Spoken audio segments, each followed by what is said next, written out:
Bismillah. Dory Carroll n'avait jamais connu la peur auparavant. Oh, elle avait connu les angoisses normales inhérentes au processus de croissance. Elle avait ressenti le type d'anxiété que ressentait une femme lorsqu'elle se dirigeait vers sa voiture, garée dans un parking non éclairé par une nuit noire. Elle avait eu sa part de dans l'estomac avant de présenter des arguments en salle d'audience.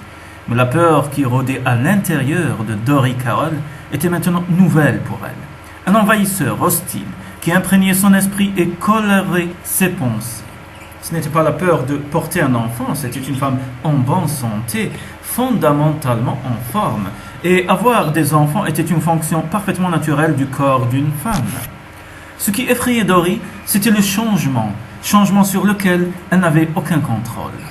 Jusqu'au moment où elle s'était assise en face de son médecin et qu'on lui avait dit qu'elle était enceinte, tout le changement dans la vie de Dory avait été la croissance. Elle avait progressé de l'enfance à l'adolescence, de l'adolescence à l'âge adulte, du lycée au collège, de la faculté de droit à la pratique du droit. Tous ces changements avaient été positifs, prévisibles, des changements dans lesquels elle avait eu une certaine liberté de choix. Elle avait choisi ses cours au lycée, sa majeure à l'université, le type de pratique qu'elle voulait, et puis il y avait Scott. Elle avait reconnu presque immédiatement qu'il était l'homme parfait pour elle. Avec impatience, elle lui avait laissé sa vie avec bonheur, elle lui avait abandonné son cœur.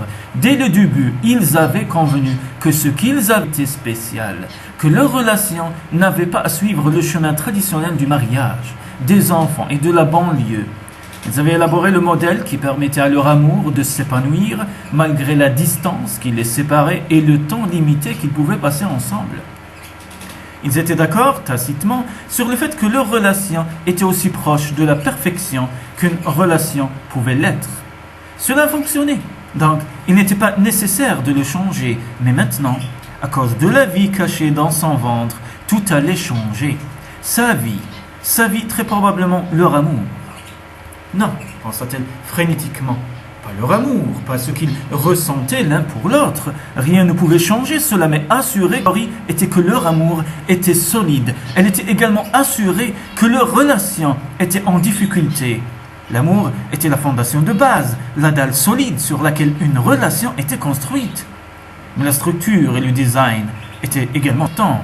Et depuis le début de leur avait était une conception expérimentale non conventionnelle. C'était des tours individuels qui se rencontraient à des intervalles spécifiques, pas une seule structure.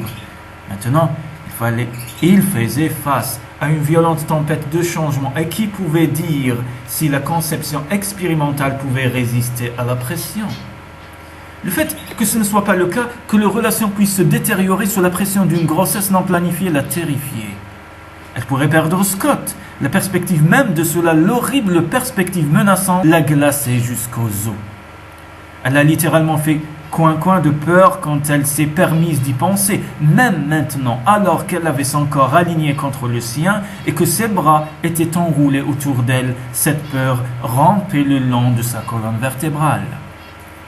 La voix de Scott, explosive d'incrédulité, déchira le silence chargé. Enceinte? Incapable de parler, alors tête sachant qu'il sentirait le mouvement contre son bras, brusquement ses bras furent retirés et sa tête atterrit sur l'oreiller avec un bruit sourd, peu gracieux. Quelques secondes plus tard, la lumière de la lampe de chevet inonda son visage, la faisant se sentir comme une prisonnière sur le point d'être interrogée sous l'une de ces dures lampes suspendues avec un abat-jour en métal. Scott s'était mis en position semi-assise, son poids reposant sur son coude. Son visage planait à quelques centimètres du sien. Une juste indignation marquait chacun de ses traits. Ses cheveux épais et noirs étaient ébouriffés dans un contraste incongru avec son expression d'inquisiteur outragé.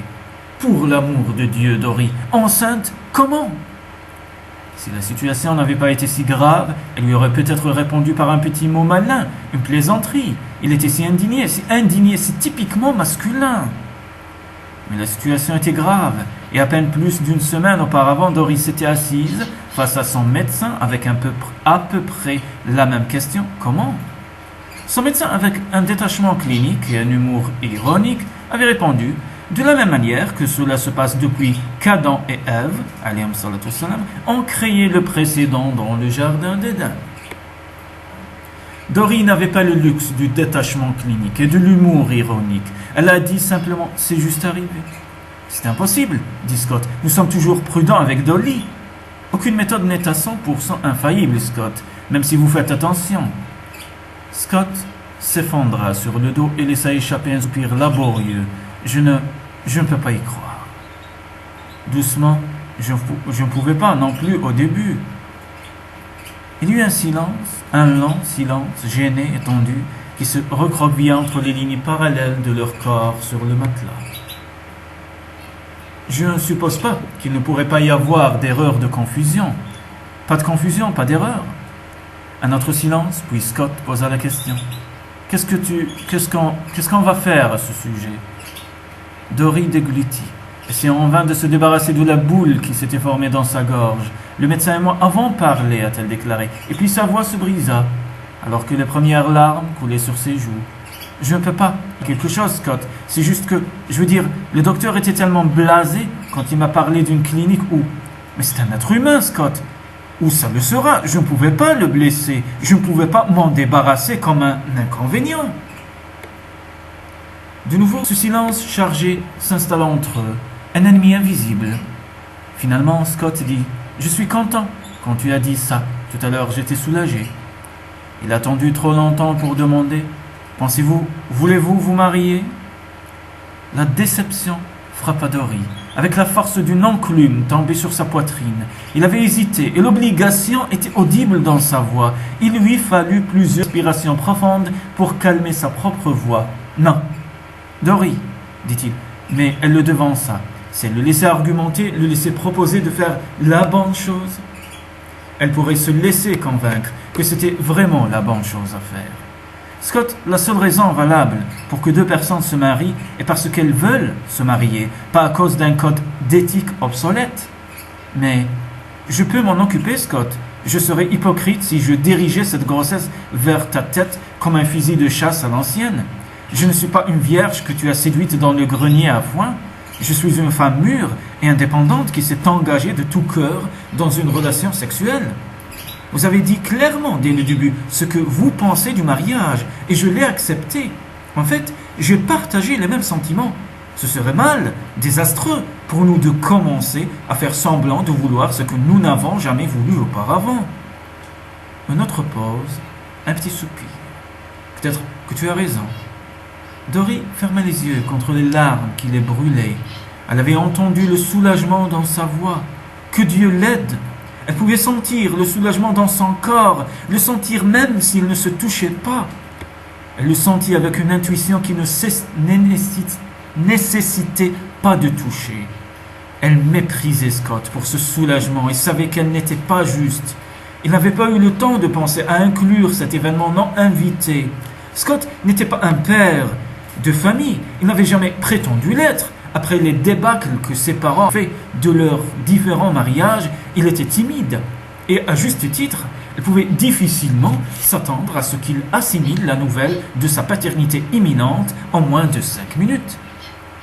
La grossesse doit avoir un effet boueux sur le cerveau, pensa-t-elle. Parfois, la semaine dernière peut-être, quand elle a commencé à penser au bébé comme un être humain, au lieu d'une erreur, un fantasme s'est formé dans son esprit. Dans le fantasme, Scott a appris l'existence du bébé et a miraculeusement découvert qu'il était ravi. Comment avait-elle pu être si aveugle, si stupide, si naïve?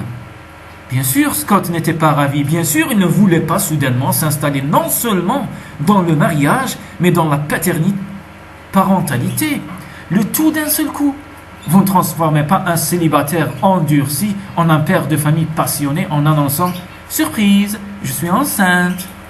Si Scott ressentait quelque chose en ce moment au-delà du choc, il était probablement acculé. Il se sentirait pathétiquement pris au piège, comme un coyote avec sa jambe dans les mâchoires d'un piège en acier. Il voulait dire quelque chose, pour le réconforter, le rassurer, mais elle ne savait pas quoi dire. Elle voulait le toucher, mais soudain, elle ne savait pas comment.